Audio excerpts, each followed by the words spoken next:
આમોદના મલ્લા તળાવ પાસે કાર અને બાઇક વચ્ચે ભયંકર અકસ્માત થતાં ગમણાત ગામના પિતરાઈ ભાઈ બહેન ઇજાગ્રસ્ત બન્યા। આમોદના મલ્લા તળાવ પાસે આજે સાંજે આશરે 6:15 વાગ્યાના અરસામાં ભરૂચથી જંબુસર તરફ જઈ રહેલી એક કાર અને આમોદથી ગમણાત તરફ જઈ રહેલી બાઇક વચ્ચે અકસ્માત સર્જાયો હતો। બાઇક પર આમોદ તાલુકાના ગમણાત ગામે રહેતા શુભમસિંહ રાજ અને દીપુબેન રાજ સવાર હતા, જે બંને ભાઈ બહેન હોવાનું જાણવા મળ્યું છે। બંને આમોદની ફન ઇન્ડિયા ડેરીમાં મજૂરી કામ કરી પરિવારનું ગુજરાન ચલાવે છે। આજે કામ પૂર્ણ થયા બાદ બંને એક જ બાઇક ઉપર સવાર થઈ પોતાના ગામ ગમણાત તરફ જઈ રહ્યા હતા, ત્યારે મલ્લા તળાવ નજીક ભરૂચથી જંબુસર તરફ જઈ રહેલી કાર સાથે તેમની બાઇક અથડાતા અકસ્માત સર્જાયો હતો। અકસ્માતને પગલે બંને ભાઈ બહેન રસ્તા ઉપર ફંગોળાઈ ગયા હતા।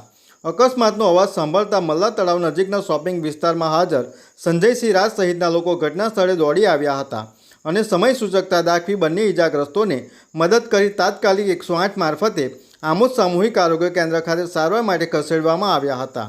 અકસ્માતમાં શુભમસિંહ રાજને આંખ તેમજ માથાના ભાગે ઈજાઓ પહોંચી હોવાનું જાણવા મળ્યું હતું, જ્યારે દીપુબેન રાજને પગના ભાગે ગંભીર ઈજાઓ થઈ હતી।